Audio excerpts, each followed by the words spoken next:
Welcome back, guys. I've done these lists, how to do a top 10 worst, my top 10 best. You have to. You've got to compare them, the two. I've even got the same shirt on, just the same day. Got these guys out the way because you have to. I didn't even want to wait to do this video. After you do your best, you got to do the worst. That's the way it's got to be. And there was really only 5 bad movies that I saw. I didn't see a shit ton of movies this year, unfortunately. I didn't go out the way to see bad movies, put it that way. So I didn't go out my way. I only saw one of these in the cinema, and I really hated it. The rest I actually watched when they came out on DVD, on telly and whatnot, just to catch up on them and see how bad they actually were, not try to pay money to go and see these bad movies. But saying that, I've got 5 movies that were just stinkers in my mind that were worth putting on my top 5 worst list. I think it's kind of good that I only have 5 movies that were worth putting on a worst list, which is a good thing as a movie watcher. But okay, let's get into them. Starting at 5, fittingly, is The Fifth Wave. This movie I feel like, didn't know what it was doing in a way. I think it was trying to be some cool, pre-apocalyptic alien movie kind of thing, and at the same time have this weird love triangle that they were like kind of into but didn't want to kind of do. I think it's had a lot of misfires in this movie. I think the action was pretty mediocre. They were trying to do some big twists with who the aliens were, and I think you saw everything coming. You were like, yeah, that's gonna happen, and that's gonna happen, and that's gonna happen. Really, really like readable, pretty much. You can see what was gonna happen. Nothing really was engaging. You weren't surprised by anything. You weren't shocked by anything. And in the end, it wasn't really a movie that you were gonna remember or want to go back and watch again. So definitely worth putting on my list. Number 4. Independence Day Resurgence. I feel like this could be probably the biggest watched, if not the second biggest watched movie of my list on this one of the worst movies. I feel like a lot of people might have saw this one because of the first one and not enjoyed it. I mean, the first Independence Day was definitely enjoyable for people. I mean, it wasn't as good as, it's not a huge classic movie, but a lot of people have seen it, a lot of people enjoy it.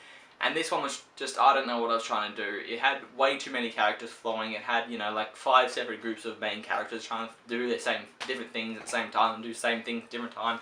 I don't know what they were doing, and it wasn't engaging at all. It was just, that's a huge part of me liking it if I engage. And I just never really felt for any of these characters. Never really got engaged in what they were doing. The story was really boring. Again, the characters were a big part in that. I mean, the characters I wanted to see more of was the old characters, the president, Goldblum, the guy with the long hair that was supposed to be dead and he ended up being in a coma. Really bad way of bringing a character back, by the way. It just wasn't good. I feel like it just wasn't engaging. It was very boring. It was confusing half the time because they had alien technology and you're like, are these the good guys, are these the bad guys, what are they doing? And it was just really, really fucking confusing a lot of the time, and it just wasn't worth seeing. I would not recommend any of these movies at all, but I wouldn't recommend this, especially after seeing the first Independence Day. Moving on to 3rd. This one could probably be the worst movie of 2016, but saying that, I think I disliked my first 2 more, but I feel like this could probably be the worst movie, and that is Gods of Egypt. This is just a misfire on pretty much any level you can possibly think of. I mean, the acting wasn't really splendid. You didn't really know anyone's name in the movie besides Gerard Butler. You kind of just like watched and you're like, yeah, okay, alright. Jeffrey Ross is in there for a bit, cool. I don't really know what to say. This movie was just bad. It just didn't deliver on anything. The story wasn't even that engaging. I didn't really know much about gods, but it didn't really help me know anything more about gods after this. With a movie about gods, you got to engage us, and you didn't. I can't really say much about this movie because, I don't know, it's just too bad. You know what I mean? It's just fucking awful. We'll leave it at that. I'll probably put a fucking swearing warning in the ear because I do swear a lot when I talk about bad movies. Anyway, second movie on my list. This is Ghostbusters, the 2016 new Ghostbusters. This is on my list for a specific reason why it's number 2 rather than maybe higher. This movie was just awful in its jokes, but the thing that annoyed me in the movie was the girls not being girls, but because people were saying you only don't like this movie because there's girls in it. Oh, you don't want to see it? Is it because girls are in it? Oh, alright then. Oh, and then the director came out and was like, oh, you don't see this, you're a misogynist. You don't like girls. You don't like women. You're a women hater. Because I don't want to see a movie that looks shit. It didn't matter if they were boys. It didn't matter if they were the bunch of 4 guys that were in there, new guys saying the same jokes. It was just fucking awful. It wasn't good. It was just really, really, really bad jokes. And the only reason it's not number 1 is because I hated the first movie so much, and then the second half of it kind of redeemed itself only because they didn't talk as much. And even then the stuff they were doing wasn't even that interesting. It was just really bad.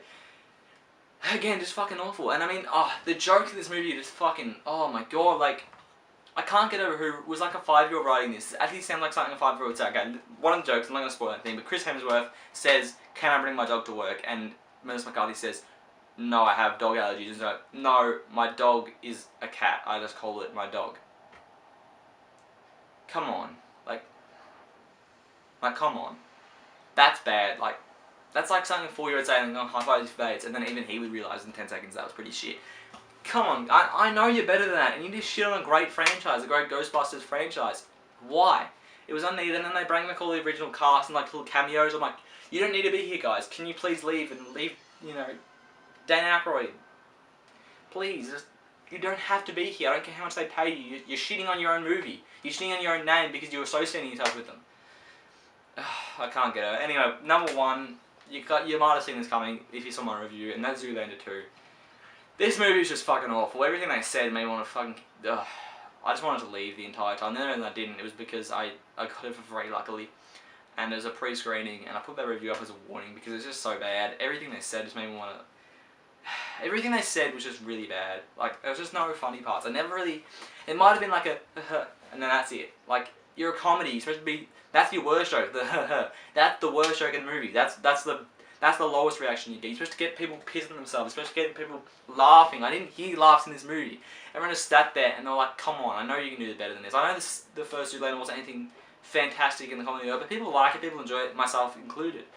Why do this? Why do this? Why bother? Like, it's just fucking bad. I don't want to talk about it because it's just bad. They're my 5, guys. Again, I get really frustrated talking about bad movies because they're just... Everything's just bad. I find it hard to hate a movie. So if you make this list, I'm sorry, you fucking suck. You fucking suck, guys. Take that. I know you're making millions of dollars a year, but you guys fucking suck. Come on, list for your game. Comment your list below. Get involved in the conversation. Agree, disagree. Let me know below. Of course. Subscribe, like, and as always, guys, have a good one.